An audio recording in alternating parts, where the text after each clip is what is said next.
Tout a commencé durant mon enfance. Mes parents ont vu que j'avais des agissements différents des autres. Ils ont donc décidé de me rendre docile, de faire en sorte que je sois un bon élément de la société. Je ne pouvais pas être moi-même, car c'était mal.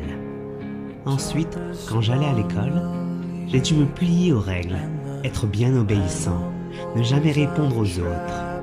Alors qu'au fond de moi, je voulais tout ravager. Je voulais crier et rire jusqu'à l'épuisement. Les autres enfants me prenaient pour un suiveur. Je devais obéir comme un petit soldat, alors qu'ils étaient tous médiocres. Mais je faisais exprès de les suivre, alors qu'au fond de moi, je pouvais tous les balayer. J'ai dû enfermer mon véritable moi pendant des années. La primaire, le collège et le lycée. Je devais enfermer chaque seconde de ma vraie personnalité.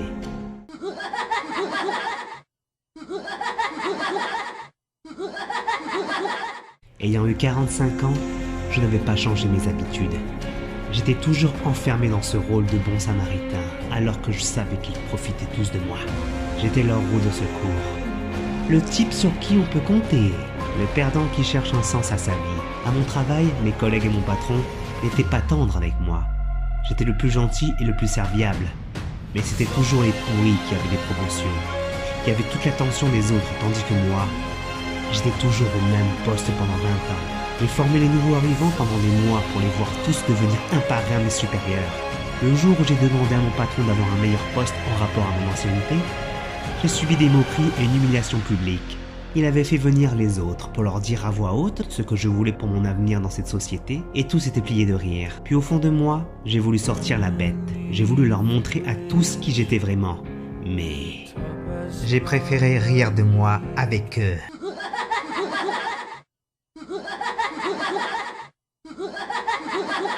Chaque soir, je regardais le même programme. Je faisais toujours la même chose depuis des années. C'est ce que m'avaient appris mes parents et mes professeurs. D'être une personne docile et respectueuse. Mais cela était beaucoup trop pour moi. Je ne pouvais plus rester ainsi. Il fallait que je sorte de moi-même. Il fallait que je lâche qui j'étais vraiment. Je ne pouvais plus rester comme un esclave de mon faux moi. Et j'ai commencé à fermer les yeux, à chercher en moi la réponse. Et je l'ai trouvé, le véritable moi. Il avait une apparence de clown. Il avait un sourire si grand qu'on aurait dit qu'il pouvait rire sans fin. Et je l'ai accepté totalement.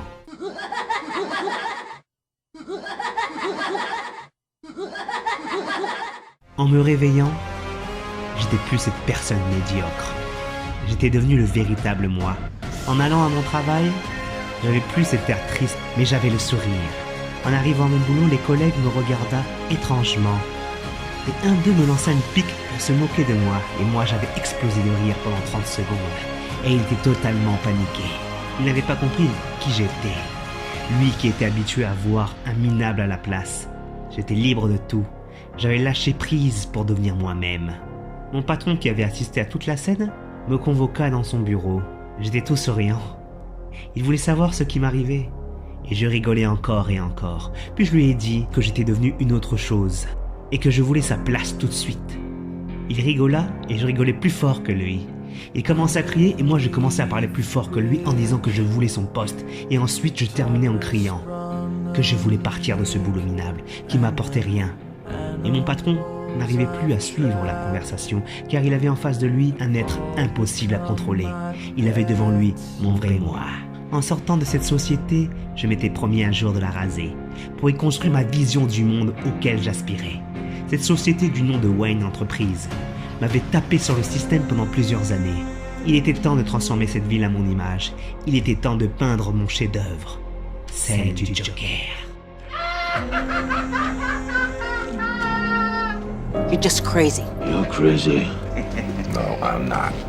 Why do you keep insisting I'm insane? You can see I'm not crazy.